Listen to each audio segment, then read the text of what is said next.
Puji Tuhan saudara, Shalom dan selamat pagi bagi saudara-saudaraku terkasih dalam Tuhan Yesus Kristus. Bertemu kembali dalam program Renungan Pagi dan Doa Pagi, di mana melalui program ini setiap hari saudara akan didoakan dan saudara akan diteguhkan melalui kebenaran firman Tuhan. Kalau saudara rindu berlangganan dengan program ini, silakan lihat tombol subscribe di bawah video ini saudara. Kalau tombol subscribe masih berwarna merah, silakan ditekan dan tekan juga tanda loncengnya. Kalau saudara rindu memberkati karena saudara diberkati melalui program ini, saudara butuh informasi lebih lanjut, silakan lihat di kolom deskripsi video ini saudara. Puji Tuhan saudara, kita akan berdoa buat firman Tuhan yang akan kita renungkan bersama sebelum kita akan berdoa bersama.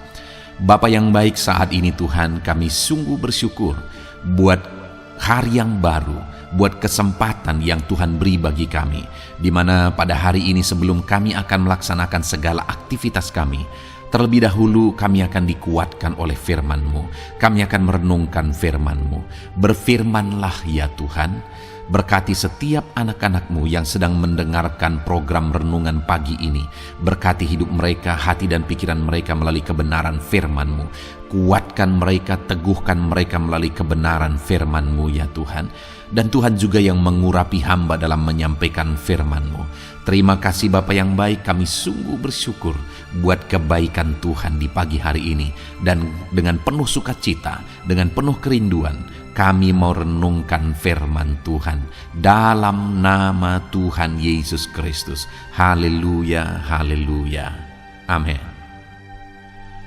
Puji Tuhan saudara, adapun teks firman Tuhan yang saya rindu kita renungkan bersama di dalam video renungan pagi hari ini, sebelum kita akan melaksanakan segala aktivitas kita di sepanjang hari ini, adalah dari Kejadian pasal yang ke-6 ayat yang ke-8 sampai ayat yang ke-22, di mana topik firman Tuhan yang saya rindu kita renungkan bersama dari teks firman Tuhan ini adalah topik tentang mengalami kasih karunia Tuhan.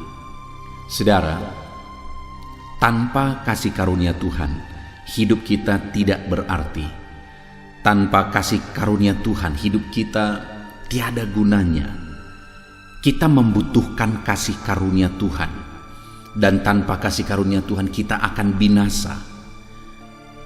Kita manusia yang penuh dengan keterbatasan, dan kita butuh kasih karunia Tuhan.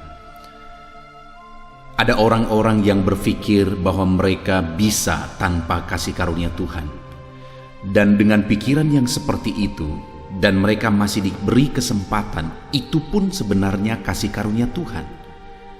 Karena sebenarnya dalam hitungan detik, segala sesuatu bisa binasa, bisa sirna dengan seketika. Jadi kalau ada manusia berpikir bahwa dia mampu tanpa kasih karunia Tuhan, karena Tuhan masih mengasihi dialah, maka Tuhan masih memberi kesempatan. Itu artinya saudara bahwa di dalam kehidupan ini seharusnya kita menyadari bahwa kita butuh kasih karunia Tuhan. Setiap manusia, siapapun dia, orang besar, orang kecil, semuanya, para pejabat, rakyat biasa, semuanya butuh kasih karunia Tuhan. Hari ini saya dan saudara yang sedang mendengarkan video ini, setiap kita juga butuh kasih karunia Tuhan. Dan yang saya rindu kita renungkan bersama di pagi hari ini saudara, bagaimana supaya kita hidup dalam kasih karunia Tuhan. Bagaimana supaya kita mengalami kasih karunia Tuhan. Biar di sepanjang hari ini dan sepanjang kehidupan kita, kita dilingkupi, kita dilimpahi oleh kasih karunia Tuhan. Itu sebabnya saat ini saudara siapkan hati dan pikiran saudara, rindukan kasih karunia Tuhan memenuhi setiap kita. Saya akan membacakan firman Tuhan ini saudara, dan kemudian akan menjelaskannya secara ekspositori. Artinya firman Tuhan akan digali secara objektif supaya firman Tuhan benar-benar memberkati setiap saudara. Mari siapkan hati dan pikiran saudara, pastikan di pagi hari ini saudara benar-benar diberkati oleh firman Tuhan. Kejadian pasal yang ke-6 mulai ayat 8 sampai ayat 22, demikian firman Tuhan. Tetapi Nuh mendapat kasih karunia di mata Tuhan.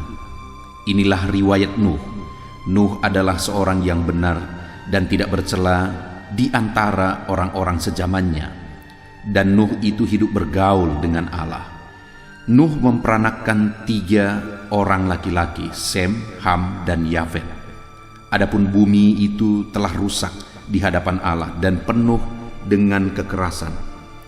Allah menilik bumi itu dan sungguhlah rusak benar, sebab semua manusia menjalankan hidup yang rusak di bumi. Berfirmanlah Allah kepada Nuh, "Aku telah memutuskan untuk mengakhiri hidup segala makhluk, sebab bumi telah penuh dengan kekerasan oleh mereka. Jadi aku akan memusnahkan mereka bersama-sama dengan bumi. Buatlah bagimu sebuah bahtera dari kayu gofir. Bahtera itu harus kau buat berpetak-petak, dan harus kau tutup dengan pakal dari luar dan dari dalam. Beginilah engkau harus membuat bahtera itu: 300 hasta panjangnya, 50 hasta lebarnya, dan 30 hasta tingginya. Buatlah atap pada bahtera itu, dan selesaikanlah bahtera itu sampai sehasta dari atas, dan pasanglah pintunya pada lambungnya. Buatlah bahtera itu bertingkat bawah, tengah, dan atas. Sebab sesungguhnya aku akan mendatangkan air bah meliputi bumi untuk memusnahkan segala yang hidup dan bernyawa di kolong langit. Segala yang ada di bumi akan mati binasa. Tetapi dengan engkau aku akan mengadakan perjanjianku, dan engkau akan masuk ke dalam bahtera itu, engkau bersama-sama dengan anak-anakmu, dan istrimu, dan istri anak-anakmu. Dan dari segala yang hidup, dari segala makhluk, dari semuanya haruslah engkau bawa 1 pasang ke dalam bahtera itu, supaya terpelihara hidupnya bersama-sama dengan engkau. Jantan dan betina haruslah kau bawa. Dari segala jenis burung dan dari segala jenis hewan, dari segala jenis binatang melata di muka bumi, dari semuanya itu harus datang 1 pasang kepadamu, supaya terpelihara hidupnya. Dan engkau bawalah bagimu segala apa yang dapat dimakan. Kumpulkanlah itu padamu untuk menjadi makanan bagimu dan bagi mereka." Lalu Nuh melakukan semuanya itu tepat seperti yang diperintahkan Allah kepadanya, demikianlah dilakukannya. Puji Tuhan, saudara, konteks dari firman Tuhan yang telah dibacakan kepada setiap saudara adalah di mana pada waktu itu bumi telah penuh oleh kejahatan manusia. Manusia melakukan apa yang jahat semata-mata di mata Tuhan. Manusia melakukan kekerasan di hadapan Tuhan, sehingga itu mendukakan hati Tuhan. Dan waktu itu, saudara, Tuhan mengambil keputusan oleh karena kebobrokan manusia, oleh karena kejahatan manusia. Akhirnya Tuhan mengambil keputusan bahwa Dia akan membinasakan semua yang hidup di bawah kolong langit. Pada akhirnya, saudara, dunia ini juga akan dibinasakan oleh Tuhan. Karena dunia semakin jahat, dan semakin jahat. Itu sebabnya telah dinubuatkan bahwa pada akhirnya kiamat akan terjadi. Pada akhirnya kebinasaan akan dilaksanakan oleh Allah di bumi ini. Dan pada waktu di zaman Nuh, saudara, ketika manusia semua semakin jahat, dan kemudian Tuhan hendak membinasakan semua yang hidup di muka bumi, firman Allah mencatat, saudara, bahwa di ayat 8, tetapi Nuh mendapat kasih karunia di mata Tuhan. Saat Tuhan hendak membinasakan dan menghancurkan semua yang hidup, ada 1 orang yang mendapat kasih karunia di mata Tuhan. Dan ketika dia mengalami kasih karunia di mata Tuhan, akhirnya keluarganya, yaitu istrinya, 3 anaknya, dan istri dari anak-anaknya, semuanya mengalami kasih karunia Tuhan. Itu yang saya rindu kita renungkan bersama, saudara. Bagaimana sehingga Nuh mengalami kasih karunia Tuhan, sehingga setiap kita yang hidup di akhir zaman ini juga, saudara, biarlah kita aplikasikan, terapkan apa yang dihidupi oleh Nuh untuk kita juga mengalami kasih karunia Tuhan di dalam konteks kehidupan kita masing-masing, saudara. Tidak bisa tidak dunia ini akan mengalami kehancuran. Tidak bisa tidak dunia ini akan dibinasakan oleh Tuhan. Bahkan para ilmuwan pun sepakat, saudara, bahwa dunia ini satu saat akan binasa. Dan itu memang sudah dinubuatkan oleh Tuhan. Dan biarlah setiap kita yang hidup di akhir zaman ini, setiap kita juga mendapat kasih karunia. Jika kita masih hidup pada zaman akhir ketika kiamat terjadi, biarlah di sana kita mendapat kasih karunia. Jika kita telah menghadap Tuhan sebelum itu terjadi, biarlah kita juga mendapat kasih karunia selama kita hidup di dunia ini. Artinya apa, saudara? Setiap orang yang hidup di segala zaman harus mengalami kasih karunia Tuhan, butuh kasih karunia Tuhan. Dan saat ini saya mau menegaskan bahwa setiap saudara butuh kasih karunia Tuhan. Siapapun saudara, bagaimanapun keadaan saudara, saudara butuh kasih karunia Tuhan. Biarlah saat ini kita merindukan kasih karunia Tuhan seperti yang dialami oleh Nuh. Di antara orang-orang yang hidup di bumi yang dihancurkan dan dibinasakan oleh Tuhan, Nuh mendapat kasih karunia. Biarlah setiap kita juga, di mana dunia dan orang-orang yang ada di dalamnya satu saat akan mengalami kebinasaan.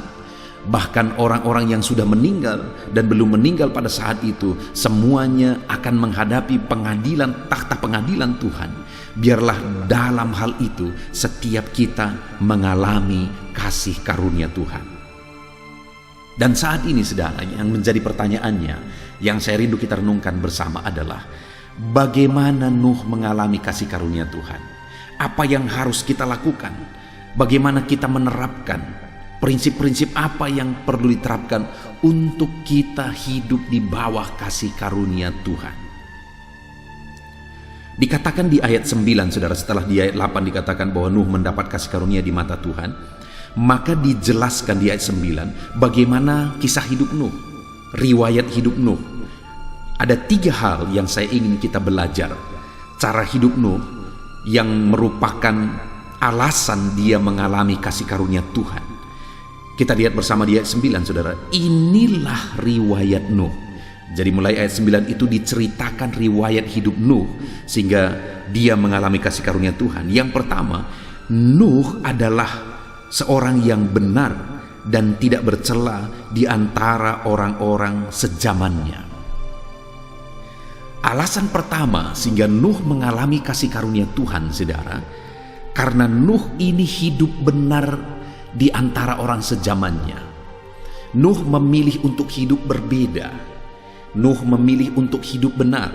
Sekalipun pada waktu itu orang-orang yang hidup sezamannya semuanya hidup dalam kejahatan, semuanya hidup dalam kebejatan, semuanya hidup dalam dosa.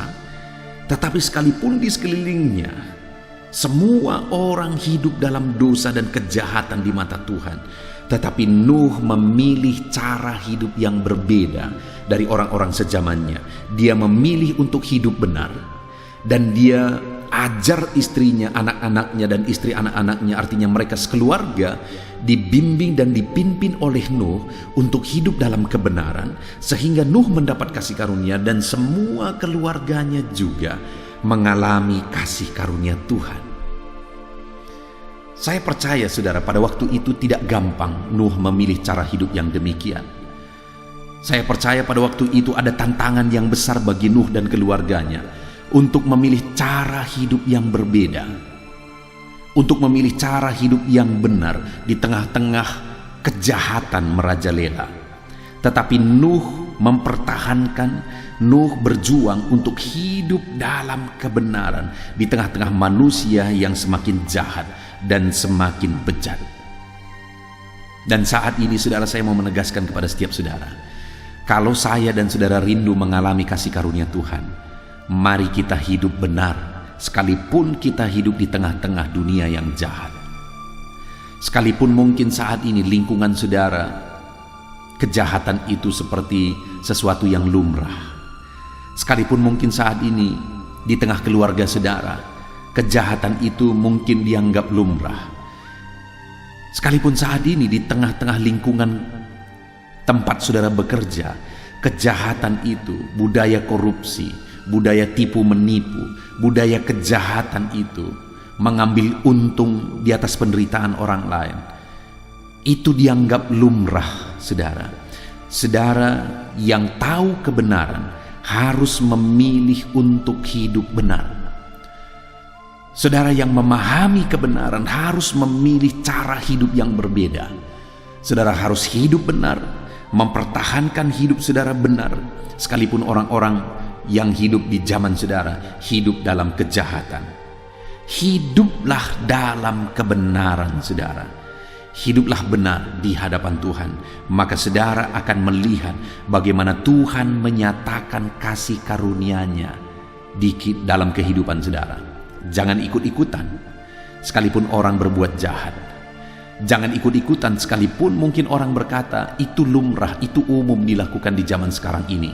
Tapi kalau saudara tahu itu kejahatan, kalau saudara tahu itu dosa, jangan dilakukan, saudara. Jangan ikut-ikutan. Tetap pertahankan saudara hidup benar. Maka saudara akan melihat bagaimana Allah menyatakan kasih karunia-Nya. Saya tidak tahu, saudara, apa konteks kehidupan saudara. Saudara hidup di lingkungan seperti apa. Tetapi mungkin saat ini, apapun dan bagaimanapun lingkungan kehidupan kita, mari kita mulai duduk dan merenung, saudara. Apakah kita sedang hidup dalam kebenaran? Ataukah kita hidup ikut-ikutan dengan cara hidup lingkungan kita, dalam konteks apapun kita hidup? Kalau saat ini saudara rindu kasih karunia Tuhan nyata dalam kehidupan saudara, pilih cara hidup seperti Nuh. Hidup dengan cara berbeda, tidak ikut-ikutan. Sekalipun dunia semakin jahat, dia tetap hidup benar. Dia ajar istrinya, dia ajar anak-anaknya. Mereka semua hidup dalam kebenaran, sehingga Nuh dan keluarganya mendapat kasih karunia. Yang pertama, kita harus hidup benar untuk mengalami kasih karunia Tuhan. Dan yang kedua, saudara, masih ayat 9 dikatakan di sana. Inilah riwayat Nuh. Pertama, bahwa Nuh itu hidup benar. Dan yang kedua, dan Nuh itu hidup bergaul dengan Allah. Yang kedua, cara hidup, riwayat hidup, perjalanan hidup yang dijalani oleh Nuh adalah dia hidup bergaul dengan Allah. Dia hidup intim dengan Allah. Dia hidup dekat dengan Allah. Dia jalani hari-harinya dengan bergaul dengan Allah. Dia jalani hari-harinya dengan intim dan dekat dengan Tuhan. Sekalipun orang-orang semakin jauh dari Tuhan, orang-orang menikmati jalan hidup dalam dosa, sehingga mereka semakin bejat dan semakin jauh dari Tuhan. Tetapi Nuh, dia pilih hari-harinya untuk bergaul dengan Tuhan. Dia pilih hari-harinya untuk dekat dengan Tuhan. Itu sebabnya, saudara, saat Tuhan mau membinasakan dunia, Tuhan berkata, Nuh, engkau akan dibedakan, engkau akan mendapatkan kasih karunia. Saat ini, saudara, kalau saya dan saudara rindu mengalami kasih karunia Tuhan, hiduplah dekat dengan Tuhan, maka setiap kita akan mengalami kasih karunia Tuhan. Saat ini mari kita koreksi hidup kita, saudara. Sedekat apa kita dengan Tuhan? Jangan-jangan saat ini saudara merasa dan mengalami satu kondisi di mana saudara merasa saudara jauh dari Tuhan. Beberapa waktu yang lalu, saudara, ada seorang ibu yang mau konseling. Dan pada waktu itu saat dia konseling, dia berkata bahwa dia mengalami masalah keluarga yang berat. Dan kemudian saya berkata, wajar kalian mengalami masalah yang berat, karena kalian jauh dari Tuhan. Dan waktu itu dia berkata, iya Pak Pendeta, kami sangat jauh dari Tuhan sekarang. Saudara, dari dulu saya seringkali menangani masalah keluarga ini. Kalau mereka punya masalah keluarga, saya konseling, saya tengahi, sehingga setiap kali masalah ada, masalah itu terselesaikan, masalah itu terselesaikan dan terselesaikan. Kali ini ketika dia datang dan ketika dia minta untuk konseling, saudara, saya langsung ke topiknya, saya langsung ke sumber masalahnya, yaitu mereka jauh dari Tuhan.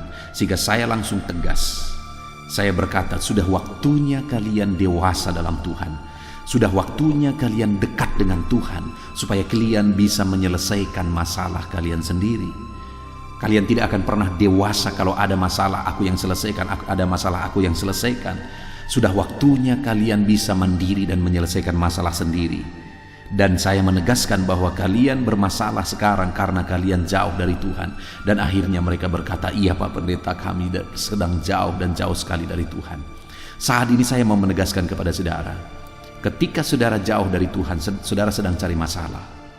Saudara ingat anak bungsu itu begitu nyaman, begitu tentram, begitu damai di rumah bapaknya. Tetapi kemudian dia mulai berangan-angan saudara, dan dia mau menjalani angan-angannya, sehingga dia, singkat cerita, pergi dari rumah bapa dengan harta yang dia bawa, dan kemudian mulai berpoya-poya. Endingnya apa? Sengsara dan sangat melarat, dan akhirnya dia sadar kembali dan dia mulai pulang ke rumah bapa. Artinya apa saudara? Dekat dengan Allah itu begitu damai, tentram dan indah. Begitu jauh dari Tuhan, kehancuran yang sedang menanti. Itu sebabnya kalau saat ini saudara merasa jauh dari Tuhan, segera dekatkan diri saudara kepada Tuhan, supaya saudara mengalami keintiman dengan Tuhan, dan saudara mengalami kasih karunia Tuhan dalam hidup saudara. Mendekatlah kepada Tuhan. Sekali lagi, mendekatlah kepada Tuhan. Hiduplah dekat dan intim dengan Tuhan. Kemudian saudara, yang ketiga yang menjadi penyebab sehingga Nuh mendapatkan dan mengalami kasih karunia Allah, itu ada di ayat 22, di mana di sana dikatakan, lalu Nuh melakukan semuanya itu tepat seperti yang diperintahkan Allah kepadanya, demikianlah dilakukannya. Hal ketiga yang bisa kita belajar dari Nuh ini adalah bahwa Nuh itu hidup berdasarkan perintah Tuhan, di mana pada waktu itu Tuhan berfirman supaya Nuh membuat bahtera. Ukurannya ditentukan semua saudara, dan kayunya harus terbuat dari kayu yang sudah ditentukan. Ukuran bahtera itu begitu besar saudara. Artinya waktu itu akan sangat berat dan akan sangat sulit untuk menyelesaikan apa yang diperintahkan Tuhan, untuk melakukan apa yang diperintahkan oleh Tuhan. Pasti tentu saja waktu itu sangat berat saudara, dengan peralatan yang terbatas, dan dengan bekerja hanya dia dan anak-anaknya. Tetapi Nuh, firman Allah mencatat, Nuh melakukan semua yang diperintahkan oleh Tuhan sampai detail terkecil. Semua yang diperintahkan oleh Tuhan dilakukan oleh Nuh tepat seperti yang diperintahkan oleh Tuhan. Artinya apa saudara? Nuh ini hidup berdasarkan prinsip-prinsip kebenaran firman Tuhan, sehingga akhirnya dia mendapatkan kasih karunia Tuhan. Kalau hari ini saudara rindu kasih karunia Tuhan, hidupilah prinsip-prinsip kebenaran firman Tuhan, maka saudara akan mengalami saudara dilimpahi kasih karunia Tuhan. Puji Tuhan saudara, kita bersyukur di pagi hari ini kita sudah merenungkan firman Tuhan, di mana untuk mengalami kasih karunia Tuhan kita harus belajar untuk hidup dalam kebenaran. Kita harus hidup bergaul dan intim dengan Tuhan, dan kita harus melakukan apa yang menjadi prinsip-prinsip kebenaran firman Tuhan. Alami kasih karunia Tuhan dalam kehidupan saudara. Hiduplah benar, hiduplah intim dan dekat dengan Tuhan. Hiduplah berdasarkan prinsip-prinsip kebenaran firman Tuhan. Apa yang saudara tahu firman Tuhan yang harus saudara terapkan, harus saudara lakukan, lakukan itu, maka kasih karunia-Nya akan dinyatakan dalam hidup saudara. Puji Tuhan saudara, sebentar lagi kita akan berdoa. Saya akan menopang saudara di dalam doa. Namun sebelumnya sekali lagi saya menegaskan, mari terapkan prinsip firman Tuhan dan raih janji firman Tuhan ini dalam hidup saudara. Alami kasih karunia Tuhan dalam nama Tuhan Yesus Kristus. Haleluya. Puji Tuhan saudara, saya percaya firman Tuhan yang telah kita renungkan bersama telah membangkitkan dan meneguhkan iman saudara. Dan tiba waktunya saat ini kita akan merendahkan diri di hadapan Tuhan. Kita akan berdoa bersama. Saya akan menopang saudara di dalam doa dalam segala pergumulan-pergumulan kehidupan saudara. Dan saya juga akan berdoa untuk kegiatan saudara hari ini dan profesi yang saudara lakukan dalam kehidupan saudara. Mari datang kepada Tuhan dengan penuh kerendahan hati. Percaya Dia Allah yang mengasihi setiap saudara. Bapa di sorga, saat ini Tuhan kami datang merendahkan diri di hadapan-Mu. Terima kasih buat kebaikan kemurahan Tuhan atas kehidupan kami. Terima kasih buat firman-Mu ya Tuhan. Terima kasih buat kesempatan ini kami bisa merendahkan diri bersama memohon di hadapan-Mu. Karena kami percaya Engkau Bapa yang baik. Engkau mendengar kami dan Engkau Allah yang sanggup campur tangan mengerjakan mujizat di dalam kehidupan kami. Bapa yang baik, saat ini hamba berdoa berkati setiap anak-anak-Mu ini yang sedang mendengarkan renungan pagi dan doa pagi ini ya Tuhan. Engkau yang kiranya memberkati kehidupan mereka satu persatu ya Bapa. Dalam segala aktivitas mereka di sepanjang hari ini, Tuhan yang menyertai. Penyertaan-Mu nyata bagi mereka sehingga mereka akan berhasil dalam apapun yang mereka kerjakan ya Tuhan. Engkau yang menyertai setiap anak-anak-Mu dalam nama Tuhan Yesus Kristus.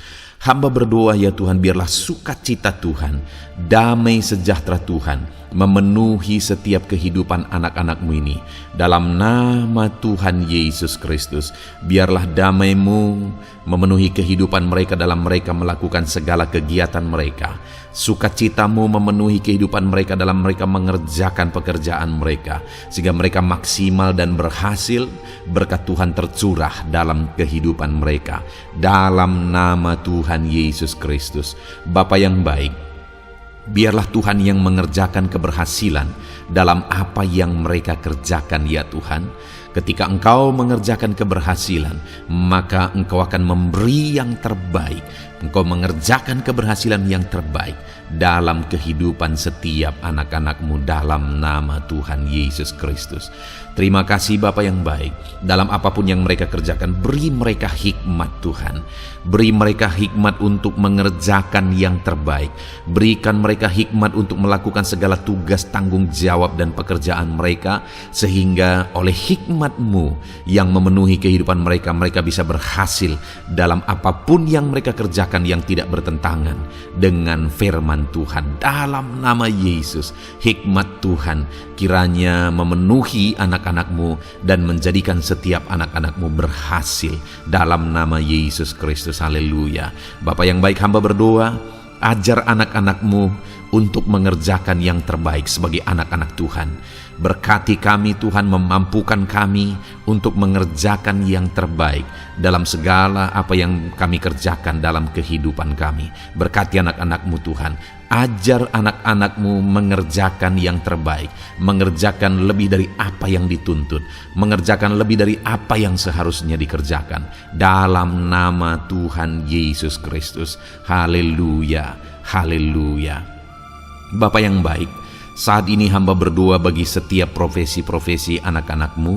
Tuhan kiranya memberkati setiap anak-anak-Mu. Berkati mereka sebagai pengusaha, pebisnis. Tuhan memberkati apa yang menjadi usaha bisnis mereka ya Tuhan. Biar Tuhan mengerjakan keberhasilan di tengah-tengah usaha dan bisnis mereka. Berkati usaha dan bisnis anak-anak-Mu dalam nama Tuhan Yesus Kristus. Dalam nama Tuhan Yesus. Biarlah dalam keadaan sulit, dalam keadaan berat sekalipun, Tuhan yang mengerjakan keberhasilan dalam usaha dan bisnis anak-anak-Mu ya Bapa, dalam nama Tuhan Yesus Kristus. Engkau yang memberi mereka hikmat untuk bisa membawa usaha bisnis mereka kepada keberhasilan yang dikerjakan oleh Tuhan dalam nama Yesus, sehingga hidup mereka jadi kemuliaan bagi nama-Mu. Usaha bisnis mereka berhasil sehingga menjadi berkat bagi-Mu ya Tuhan, bagi pekerjaan-Mu dan juga bagi banyak orang dalam nama Tuhan Yesus Kristus. Haleluya. Bapa yang baik, berkati juga anak-anak-Mu yang berprofesi sebagai petani. Berkati apa yang mereka tanam ya Tuhan, sehingga mereka akan berhasil dan akan menuai dengan penuh sorak-sorai. Dalam nama Yesus, berkati para petani. Dalam nama Tuhan Yesus, berkati cuaca, berkati musim demi musim, sehingga mereka bisa berhasil ya Bapa. Dalam nama Tuhan Yesus Kristus, berkati para petani. Dalam nama Yesus, berkati juga para nelayan. Tuhan yang campur tangan Bagi anak-anak-Mu yang berprofesi sebagai nelayan, Tuhan memberkati pelayaran mereka untuk menangkap ikan ya Tuhan. Biarlah mereka bisa berhasil, Tuhan menjaga melindungi mereka dalam nama Tuhan Yesus Kristus, dalam nama Tuhan Yesus. Berkati semua para nelayan ya Tuhan. Para pedagang juga Tuhan memberkati apa yang mereka perjualbelikan yang tidak bertentangan dengan firman Tuhan. Tuhan kiranya memberkati dalam nama Tuhan Yesus Kristus, dalam nama Tuhan Yesus. Berkati para pedagang dalam nama Tuhan Yesus Kristus. Haleluya, haleluya. Bapa yang baik, berkati juga para buruh. Tuhan campur tangan, berkati kehidupan mereka. Tuhan menjaga melindungi mereka di dunia kerja mereka ya Tuhan. Tuhan angkat kehidupan dan ekonomi mereka. Tuhan memberkati kehidupan mereka. Berkati, jaga, lindungi anak-anak-Mu yang berprofesi sebagai buruh ya Tuhan. Dalam nama Tuhan Yesus Kristus, dalam nama Tuhan Yesus. Haleluya. Bapa yang baik, Engkau juga memberkati anak-anak-Mu yang berprofesi sebagai pegawai, karyawan dalam bidang apapun yang mereka kerjakan ya Tuhan. Tuhan kiranya memberkati kehidupan mereka. Berkati apa yang mereka kerjakan. Berkati mereka untuk mereka dipromosikan. Berkati kehidupan mereka, ekonomi mereka, berkati dalam nama Tuhan Yesus Kristus. Tuhan yang campur tangan bagi setiap anak-anak-Mu yang berprofesi sebagai karyawan dan pegawai. Berkati para PNS ya Tuhan, Tuhan campur tangan. Berkati kehidupan mereka. Mereka diberkati oleh Tuhan untuk mengabdi bagi bangsa dan negara ini ya Tuhan.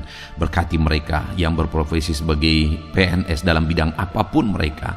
Jadikan anak-anak-Mu ini jadi berkat bagi kemuliaan nama-Mu. Berkati TNI Polri ya Tuhan dalam mereka menjaga keamanan dan kedaulatan bangsa ini. Ajar mereka mengabdi bagi bangsa ini dalam nama Tuhan Yesus Kristus. Dalam nama Yesus, berkati semua anak-anak-Mu yang berprofesi sebagai TNI Polri dalam nama Yesus. Bapa yang baik, kami juga berdoa buat anak-anak-Mu yang berprofesi sebagai tenaga medis, para dokter, para bidan, perawat, semuanya juga Tuhan yang memberkati mereka dalam profesi mereka sebagai medis dalam nama Tuhan Yesus Kristus. Berkati Tuhan, berkati ya Bapa dalam nama Tuhan Yesus Kristus, sehingga kehidupan mereka juga jadi berkat bagi banyak orang-orang yang mereka rawat. Mereka diberkati Tuhan dalam nama Tuhan Yesus. Berkati para dokter, para medis, semuanya Tuhan berkati. Bapa yang baik, bahkan mungkin ada anak-anak-Mu yang saat ini sedang ada dalam kondisi pengangguran, tidak memiliki pekerjaan, padahal mungkin mereka memiliki keluarga yang harus mereka tanggung kebutuhannya. Tuhan, tolong anak-anak-Mu sehingga mereka bisa mendapatkan pekerjaan ya Bapa. Engkau yang membuka pintu bagi anak-anak-Mu untuk mereka bisa mendapatkan pekerjaan dalam nama Tuhan Yesus Kristus. Dalam nama Tuhan Yesus Kristus, berkati anak-anak-Mu ya Bapa. Bukakan pintu bagi mereka untuk mendapatkan pekerjaan. Bapa yang baik, berkati anak-anak-Mu yang mungkin sudah pensiun. Tuhan juga yang memberkati mereka, biar sukacita Tuhan, semangat daripada Tuhan tetap memenuhi kehidupan anak-anak-Mu yang saat ini mungkin sudah pensiun dalam nama Yesus. Bapa yang baik, saat ini hamba berdoa, Tuhan kiranya yang campur tangan bagi setiap anak-anak-Mu. Mungkin ada mereka yang profesi mereka belum disebutkan, hamba berdoa Tuhan kiranya memberkati setiap profesi anak-anak-Mu sekalipun belum disebutkan. Tuhan memberkati, Tuhan campur tangan dalam nama Tuhan Yesus Kristus. Haleluya, haleluya. Bapa yang baik, hamba berdoa buat anak-anak-Mu. Mungkin ada anak-anak-Mu yang sedang sakit. Tuhan campur tangan, kerjakan kesembuhan. Ulurkan tangan-Mu bagi mereka yang sedang sakit, dan kerjakan kesembuhan bagi anak-anak-Mu yang sedang mengalami sakit penyakit. Dalam nama Tuhan Yesus Kristus, nyatakan kuasa-Mu, nyatakan mujizat-Mu, sembuhkan anak-anak-Mu yang sedang sakit dalam nama Yesus. Dan hamba berdoa Tuhan kiranya yang terus memberikan kesehatan bagi anak-anak-Mu dalam nama Yesus, dan beri hikmat bagi anak-anak-Mu untuk tetap hidup dalam gaya hidup yang sehat ya Tuhan, dengan pola hidup yang sehat. Berkati dalam nama Tuhan Yesus Kristus. Haleluya. Bapa yang baik, mungkin ada anak-anak-Mu yang saat ini sedang memikul beban berat dalam hidup mereka. Mungkin ada masalah, persoalan dalam kehidupan mereka. Apakah itu masalah ekonomi, masalah di dunia kerja mereka, atau apapun yang menjadi masalah kehidupan mereka. Tuhan tolong Engkau angkat segala beban dan masalah persoalan anak-anak-Mu dalam nama Tuhan Yesus Kristus. Tuhan yang mengerjakan pertolongan dalam kehidupan anak-anak-Mu. Bapa yang baik, saat ini hamba berdoa, berkati keluarga-keluarga anak-anak-Mu ya Tuhan, menjadi keluarga yang harmonis, menjadi keluarga yang takut akan Tuhan, menjadi keluarga yang ilahi. Suami, istri, anak-anak semuanya takut Tuhan, dan mereka berfungsi sebagaimana seharusnya di tengah-tengah keluarga. Berkati keluarga-keluarga anak-anak-Mu ya Tuhan, menjadi keluarga yang penuh dengan berkat dan damai sejahtera Tuhan, penuh sukacita Tuhan, dalam nama Tuhan Yesus Kristus. Haleluya. Bapa yang baik, saat ini hamba berdoa, berkati semua anak-anak-Mu, jadikan mereka berhasil dalam semua yang mereka kerjakan. Dalam nama Yesus, ajar semua anak-anak-Mu mengerjakan yang terbaik dalam kehidupan mereka dalam nama Yesus. Terima kasih Bapa yang baik. Ini doa kami ya Tuhan. Ini seruan kami. Hamba berdoa bagi setiap anak-anak Tuhan. Biarlah kuasa-Mu, mujizat-Mu, berkat-Mu melimpah dalam hidup mereka. Jadikan mereka berhasil. Nyatakan campur tangan-Mu dalam hidup mereka. Biarlah anak-anak-Mu bersaksi dalam hidup mereka ketika Engkau menyatakan pertolongan-Mu, berkat-berkat-Mu dicurahkan, kasih karunia-Mu dinyatakan di dalam kehidupan mereka dalam nama Tuhan Yesus Kristus. Ini doa kami Tuhan, dalam nama Tuhan Yesus Kristus kami berdoa. Haleluya, haleluya, amin. Puji Tuhan saudara, saya percaya saudara sudah dikuatkan, saudara sudah didoakan, dan saudara sudah mendengarkan firman Tuhan, sehingga saat ini saya percaya iman saudara dibangkitkan, dan percayalah doa-doa kita didengar dan dijawab oleh Tuhan. Puji Tuhan saudara. Kalau saudara saat ini rindu berlangganan dengan program ini, program Renungan Pagi dan Doa Pagi ini, silakan lihat tombol subscribe di bawah video ini. Kalau tombol subscribe masih berwarna merah, silakan ditekan, dan tekan juga tanda loncengnya. Kalau saudara merasa diberkati melalui program Renungan Pagi dan Doa Pagi ini, dan saudara rindu memberkati, saudara butuh informasi lebih lanjut, silakan lihat di kolom deskripsi video ini saudara. Puji Tuhan saudara, mari lakukan yang terbaik dalam kehidupan saudara, dan jadilah saudara anak-anak Tuhan yang berhasil dan diberkati oleh Tuhan. Dalam nama Tuhan Yesus Kristus. Haleluya.